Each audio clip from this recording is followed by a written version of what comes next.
And నేను first నుంచి చెప్తున్నాను, ఇది నా కెరియర్లో నా మోస్ట్ ఫేవరెట్ ఫిల్మ్ అని. ఇప్పుడు కూడా ఈ సెకండ్ కూడా అదే చెప్తున్నాను, this is my most favourite film and it will be. And ఈ సినిమా ఇస్ లైక్ వైన్ అనమాట, అది ఎన్ని ఇయర్స్ లైక్ వెళ్తుందో అంత బాగుంటుంది. So that is what I feel. And రివ్యూస్లో చెప్పినట్టు అనుపమాస్ కెరియర్స్ బెస్ట్ పర్ఫార్మెన్స్ అని రాస్తున్నారు. Thanks for acknowledging that. And ఇంకా ప్రవీణ్కి ఒకటి చెప్పాలి. ప్రవీణ్, అసలు మనం తప్పేమీ చేయలేదు, ఎందుకు తప్పుని అంటున్నారు? ఇప్పుడు ఒక షాప్కి వెళ్తే అందరూ ఒకే సేమ్ శారీ కొంటారా? లేరు కదా, ఒక్కొక్కరికి ఒక్కొక్క కలర్ ఇష్టం ఉంటుంది. ఈ సినిమా నచ్చిన వాళ్ళు, చాలా దీన్ని గురించి మంచిగా రాసిన వాళ్ళు, they are the people who can empathize to this content. అందరికీ లైఫ్లో డిఫరెంట్ ఎక్స్పీరియన్స్ ఉంటుంది, అందరికీ కనెక్ట్ అయ్యే ఇమోషన్స్ వేరేలా ఉంటుంది.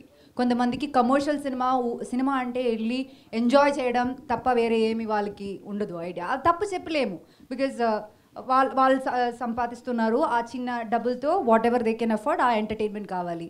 కొంతమంది సినిమా వాల్యూ చూసి దాన్ని ఎంకరేజ్ చేస్తారు. అట్లా చాలా ఒక ఫ్రెష్, అందరూ రివ్యూస్లో ఫ్రెష్ అని రాస్తున్నారు. కొంతమంది ఫ్రెష్ కంటెంట్ అని రాస్తున్నారు, కొంతమంది ఫ్రెష్ అటెంప్ట్ కానీ ఏదేదో ప్రాబ్లం ఉందని రాస్తున్నారు. ఎప్పుడు సినిమాలోనే కాదు, మన లైఫ్లో ఏమైనా సరే ఒక స్టీరియో టైప్ని బ్రేక్ చేయాలంటే, ఒక కొత్తగా ఏమైనా చేసామంటే దానికి ఇలాగే వస్తుంది మిక్స్డ్ ఒపీనియన్. ఎప్పుడు అందరు యాక్సెప్ట్ చేయరు. సో ఇది ఈ ఇండస్ట్రీలో నాకు తెలిసి ఫస్ట్ కైండ్ ఆఫ్ సినిమా అనమాట.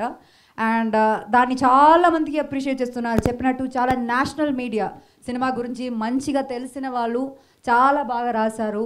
అండ్ కొంతమందికి సినిమా నచ్చలేదు, అది దానికి దర్ ఆర్ రీజన్స్. అండ్ అది ఇష్టం అవ్వకపోవడం అన్నది మా తప్పు కాదు, అది that's not a film makers mistake, but it is a choice. మన ఐడియాలజీ పర్స్పెక్టివ్లోనో డిఫరెన్స్ బట్టి అలా ఉంటుంది. అది ఎంత మంచి సినిమా అయినా దానికి ఉంటుంది. And we take it, we understand అది ఎక్కడి నుంచి వస్తుంది, వాళ్ళ డిసగ్రిమెంట్స్కి రీజన్స్ ఉంటాయి, వీ అండర్స్టాండ్ ఇట్. బట్ ఆయన చెప్పినట్టు కొన్ని ప్లేసెస్లో సినిమా రివ్యూ రాయడం ఒకటి, మీరు ఎక్స్ప్లెయిన్ చేసి సినిమా ఆ ప్లాట్ రాసి దాని గురించి అన్నీ ఎక్స్ప్లెయిన్ చేయడం వేరు. ఒక్క లైన్లో చాలా తప్పుగా సినిమా గురించి ఆ కాన్సెప్ట్ని కిల్ చేసేటట్టు రాయడం వేరు. సో అలా నేను మల్టిపుల్ ప్లేసెస్లో చూశాను. అది చేయకండి. అంటే అది జెన్యున్గా సినిమా ఇప్పుడు థియేటర్లో చాలామంది వచ్చి చూస్తున్నారు. అండ్ అయినా అది చాలా కష్టం. నేను ఫస్ట్ ఆ ప్రెస్ మీట్లో చెప్పినట్టు ఒక విమెన్ సెంట్రిక్ ఫిల్మ్ అని చెప్తే అది చాలా కష్టం. అది ఇమ్మీడియట్లీ ఇప్పుడు ఒక కమర్షియల్ సినిమాలో 1000 మిస్టేక్స్ ఉన్నా పట్టించుకోరు, వాళ్ళకి నవ్వుతే చాలు అలా అంతే.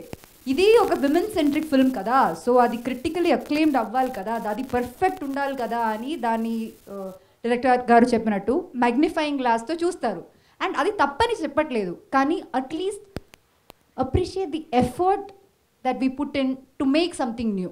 ప్రతిరోజు సేమ్ సినిమా సేమ్ స్టోరీ ఇవ్వకుండా ఏదో ఒకటి డిఫరెంట్గా ట్రై చేస్తున్నాం కదా అన్న కన్సిడరేషన్ మాత్రం ఇవ్వండి. That's more than enough for cinemas like this to come. నాకు తెలుసు ఇప్పుడు చాలామంది సినిమా థియేటర్లో చూస్తారు, కొంతమంది మనకి తెలియదు. That depends on how the word is spread.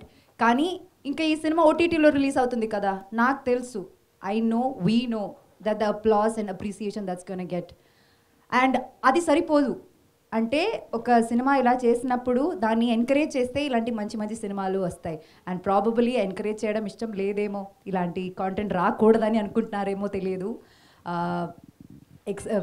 కుదిరితే మీరు థియేటర్కి వెళ్ళి చూడండి. అండ్ ఇట్ ఈస్ ఒక వర్దీ ఫిల్మ్గా ఉంటుంది, ఖచ్చితంగా ఉంటుంది. And Praveen, I'm really proud of you. ఈయన చాలా చాలా జెన్యున్గా ఒక సినిమా తీశారు. అండ్ చెప్పినట్టు మనం ఏం తప్పు చేయలేదు, మనం ఒక పర్స్పెక్టివ్ ఆఫ్ సినిమా చూపించాము. అది కొంతమందికి నచ్చుతుంది, కొంతమందికి నచ్చదు. అండ్ ఐ రియలీ నో పర్సనల్గా మనకి వచ్చిన రివ్యూస్ కావచ్చు, ఆడియన్స్ నుంచి వచ్చిన రెస్పాన్స్ కావచ్చు, చాలా చాలా చాలా బాగుంది. అండ్ లైక్ సెడ్, ఒక సినిమాకి పెద్ద అప్రిసియేషన్ అంటే ఏంటంటే people coming and telling thank you for making this film. That rarely happens. మీరు ఈ సినిమాలో చాలా హిట్ సినిమాలు ఉంటాయండి, కానీ ఒక సినిమాలో చాలా సీన్స్ బాగుంది, వీళ్ళందరిది క్యారెక్టరైజేషన్ బాగుంది, ఒకటి సీన్ గురించి చెప్తున్నారు. మీరు సినిమా చూసి బయటికి వచ్చాక మీకు ఆ సినిమాలో ప్రతి సీన్ గుర్తుంటుంది.